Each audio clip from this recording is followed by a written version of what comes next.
4 years, two hurricanes, a global economy that tested every household in this country. And yet, the people of the Central Jamaica Conference chose faithfully to put God first. What you are about to see is not just a financial report. It is a chronicle of what God can do with people who trust Him.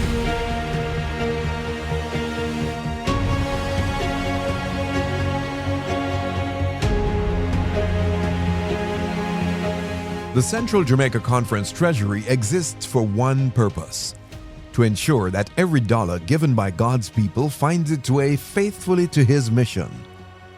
At the start of this quadrennium, the Treasury grounded its work in a single strategic framework: going for more. 4 strategic priorities guided every decision: cash stabilization, empowerment through training, efficiency through technology, and accountability and transparency, with every year audited and completely accounted for. We begin with the foundation of everything: mission. The mission cannot move forward without resources. One such resource is tithe. Coming out of a volatile global climate in 2021, the year 2022 marked a turning point that no one in this conference will forget. For the first time in the conference's history, tithe crossed the $1 billion mark. By 2023, a 23% surge provided the cash cushion the Treasury urgently needed. In 2024, growth slowed amid hurricanes and inflation, but tithe did not fall. God's people kept giving, and 2025 closed an all-time high of $1.51 billion. Across the quadrennium, members returned $5.4 billion in tithe, 50% more than the previous 4 years. These are not just statistics. This is a spiritual declaration. Alongside tithe, the conference's 2 major offering streams, the conference-wide development offering and the mission offering, grew every single year of the quadrennium. 30% of the CWD offering was returned directly to parishes through development action committees, funding church building, welfare, education, health, and disaster relief. And harvest and gathering? The conference didn't just meet its goal, it surpassed it by more than 248%. Total collections reached $103.3 million, more than triple the target, with 90% of the overflow returned directly to local churches. The Wheel Fund received $50.9 million in donations, with $45,118,854 going directly to members and families in welfare, health, education, empowerment, and community relief.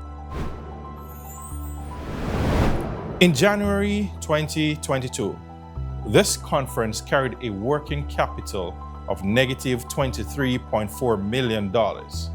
We were below the reserve levels required by denominational policy. We had real work to do. By God's grace and the faithfulness of the members and disciplined effort of a committed team, I can report to you today that we ended 3 of the 4 years in a net surplus. Our net assets grew from $43.7 million to $117.8 million. Total assets rose 42.6%, and working capital moved from a negative to a consistently positive position. The net decline 2024 came at the convergence of 2 hurricanes, peak inflation, and the write-off of over $11 million in bad debt. Even then, the ministry continued without interruption. The conference moved from 4 consecutive years of deficit during the 2018 to 2021 quadrennium to a cumulative net surplus of $79.4 million by the 2022-2025 quadrennium. A $205.9 million turnaround, not by accident, but by design, by discipline, and by God's sustaining provision. Our conference recorded a net increase of 5.24 million Jamaican dollars in 2022 and a substantial surplus of 66.99 million Jamaican dollars in 2023, strengthening reserves and cash stability. In 2024, the only year of decline during the Quadrennium, the conference recorded a net decrease of 8.81 million Jamaican dollars, impacted by severe inflation and hurricane-related disruptions. This occurred during a year when tithe income growth slowed to 3.46%, the lowest of the 4-year period, and the write-off of more than $11 million in bad debts associated with church insurance and H.S. Walters Health Center receivables. Despite these challenges, in 2025, financial performance rebounded with a net increase of $15.98 million. Total assets climbed from $276 million to $394 million, a 42.6% increase over 4 years. Long-term debt was reduced by 41.2% over the Quadrennium, and the debt-to-asset ratio improved by 12.6 percentage points, reflecting prudent, deliberate financial management. Total operating income grew from $985 million in 2022 to $1.33 billion in 2025, a 35% increase driven primarily by tithe. Trend in total liabilities.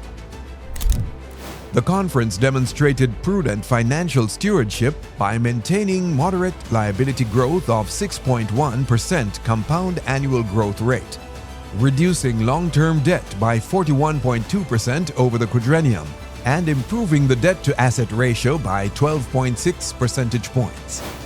Overall income performance during the Quadrennium reflects strong and sustained growth. Total earned operating income increased from 985.1 million Jamaican dollars in 2022 to 1.33 billion in 2025, an increase of approximately 35.2%. Investment income rose 344.5%, from $962,000 to $4.3 million, following the establishment of the conference's first investment committee and investment policy. Total operating expenses grew alongside income at 34%, from $985 million to $1.32 billion. Carefully aligned, carefully controlled. Employee compensation, including deliberate salary adjustments to respond to inflation, was the conference's largest single expense, moving from $542.4 million Jamaican dollars in 2022 to $719.7 million in 2025. These were not routine increases, they were an investment in the people who carry the mission. Education received $912 million in subsidies across 4 years, with annual allocations rising from $200.6 million Jamaican dollars in 2022 to $250.6 million in 2025. Approximately 45% of the subsidy was allocated to Northern Caribbean University, while 55% supported conference-operated institutions, including Campbell's Castle Infant and Preparatory School and the Willowdene Group of Schools. The single largest departmental investment was evangelism, $228 million over 4 years, funding pastoral districts, lay preachers, and public campaigns. Souls won in Central Jamaica were not the fruit of circumstance. They were the fruit of intentional, sustained financial commitment to the mission. Core overhead remained tightly controlled. Office expenses across 4 years totaled just $31.3 million, 2% of total expenditure. Responsible stewardship does not begin on the front lines. It begins in how you manage the back office. Accountability is not optional. It is how we honor the trust placed in us. In 2022, auditors covered 57% of churches. By 2025, that figure reached 99.53%. 212 of 213 assigned churches inspected in a single year. That kind of result is the product of a team that takes its mandate seriously. The Ecclesia 7 digital platform now serves more than 70 local churches. Its integration with Sun Systems accounting software eliminated manual posting delays. A church treasurer's manual was voted into effect in 2025. An auditor's manual followed. Training reached approximately 80% of churches each year. Stewardship extends beyond the ledger. The conference manages 237 properties across 3 parishes. 9 new titles were secured, 25 more advanced through the titling process, and land survey costs were reduced by 42% through strategic partnerships. Among the properties acquired were those at Crescent and Greenvale, as well as the commercial building now occupied by the Twickenham congregation. The Twickenham purchase, in particular, marked a significant achievement after many years of negotiations and unsuccessful attempts. It was made possible through the generous contributions of Dr. Errol Bryce and Pastor Winston Crawford, both of whom were raised in the Twickenham and Jones Avenue communities of Spanish Town and remain deeply committed to establishing a permanent home for the church in that area. We express sincere appreciation for their selfless support and shared commitment to the mission. A 6,000 kilowatt solar system installation at the conference office has reduced grid dependency by approximately 72%, with a payback period of under 4 years and savings projected to grow further through 2027 and beyond. Beyond the financial return, the solar installation reflects a prudent and forward-looking approach to resource management, reducing exposure to rising utility costs and improving the long-term sustainability of conference operations. The Family Indemnity Plan, administered in partnership with Kuna Caribbean Insurance, closed the quadrennium with 1,887 active members, its highest level on record. In 2022 to 2025, $135.9 million was paid in claims to bereaved families. Across both quadrennia, total claims reached $238.5 million. These are not abstract numbers. These are families who did not carry one of life's heaviest moments alone. The plan is administered in partnership with Kuna Caribbean Insurance, a regulated institution providing an added measure of confidence and stability for all participating members. The ministry in this department is not limited to the Treasury's balance sheet. It is lived out in communities, in marketplaces, and on front porches through the Adventist Laypersons Services and Industries Chapter, ASI Central Jamaica. After a period of limited activity during COVID-19, the ASI chapter was revived and re-elected in 2024 with Elder Simone Thomas leading a renewed season of visible, vibrant mission engagement. From St. Catherine to Manchester, the chapter became an active mission partner of the conference. Through partnerships with the H.S. Walters Health Center, OSE, and the Red Ground Seventh-day Adventist Church, ASI assisted with health fairs and constructed a brand new 3-bedroom home for a family of 10. Following Hurricane Melissa in 2025, ASI Central Jamaica responded immediately, completing re-roofing and distributing relief supplies across 3 parishes, St. Elizabeth, Trelawney, and St. Catherine. ASI St. Catherine hosted 2 conventions, in May 2024 and December 2025. Special appreciation to Dr. Keisha Sterling Richards for her vibrant leadership in the parish. Elder Robert Miller formally assumed the presidency of the ASI conference-wide as the chapter looks forward to expanding its impact in Clarendon and Manchester while consolidating its strong foundation in St. Catherine. ASI extends an open invitation to all Seventh-day Adventist professionals, business, and skilled persons to join this mission in the marketplace. The conference has not yet reached the reserve levels required by denominational policy. 6 months of available working capital and 3 months of available liquid assets. We are moving in the right direction year by year, but we are not yet where we need to be. That needs to be said plainly. Transparency demands it. But I also want to say this. The task ahead is not recovery from collapse. We are not rebuilding from the bottom. We are building on a foundation that is already stronger than it was 4 years ago.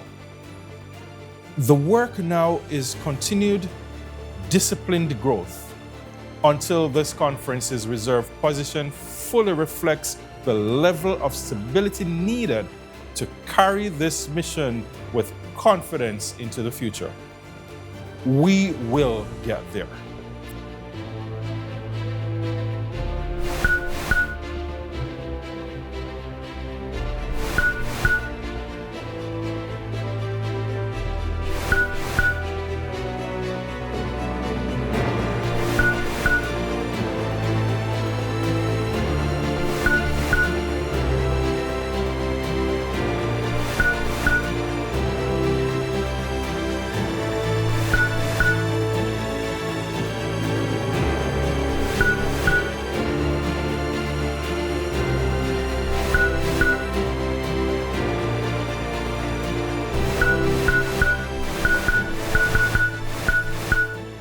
Before I close, I want to take a moment not to report, but simply say thank you to every member of this conference who dropped an envelope in an offering plate, who stood at the door during in-gathering, who gave when it was not easy. I see you. The Treasury sees you. And more importantly, God sees you. Your faithfulness is the reason this report has anything meaningful to say. To our President, Pastor Neville Barrett, and Executive Secretary, Pastor Howard Grant Langley, your trust, your encouragement, and your spirit of unity made 4 difficult years feel like a shared purpose. I am grateful. To our Vice President, Pastor Everett Smith, and to all our directors and pastors who stood with us in the field, thank you. And to the Jamaica Union Treasurer, Dr. Adlai Blythe, and his team, thank you for your steady guidance and oversight. This work does not happen without a team, and I am deeply grateful for mine. To my Associate Treasurer, Mr. Leroy Ross, your dedication and steadiness carried more than you know. To our Chief Accountant, Mrs. Andrea Stewart Reed, and our accountants, Mrs. Natalisha Francis and Ms. Crystal Blake, you kept the numbers honest and the records clean through every challenge this quadrennium brought. To my administrative assistant, Mrs. Orinthia Miller, and our cashier, Mrs. Joseph West, the quiet consistency you brought every single day was never small. To our purchasing officers, Ms. Alethea Robinson and Ms. Marsha Malcolm, and our resource office attendant, Mrs. Shanice Johnson, thank you. To Mr. Norman Barrett in transportation and logistics, your reliability mattered. To our Development and Safety Officer, Mrs. Tamara Clark, and Mr. Leaford Scarlett, your work protecting and advancing the conference's physical assets has been invaluable. To our auditing team, Ms. Sanjarone, Mrs. Verona Stewart Akidenor, and Mrs. Lorraine Richards-Bills, you raised the conference's audit standard to among the highest in the Jamaica Union. I am honored to serve alongside you. To Mrs. Denise Brown, manager of the family indemnity plan, and Miss Shanae Morris, data entry clerk. The quiet faithfulness with which you serve those in their most difficult moments is a ministry in itself. Thank you. And to my wife, Shalene, none of this would have been sustainable without you. Your encouragement, your accountability, and your willingness to share me with this work, especially through the years when the demands were heaviest, I do not take that lightly. During this quadrennial, God gave us our two sons, Xavier and Zakai. They are a reminder that the work we do is not just for today, it is for them, for the generation that comes after us. And above everything, to the God who sustained us through hurricanes and inflation and every pressure this period brought, you never let us fall, who turned 4 years of deficit into a surplus, who kept his hand on every decision we made. All the praise belongs to you. The numbers in this report are yours. The mission continues. I will go living the mission.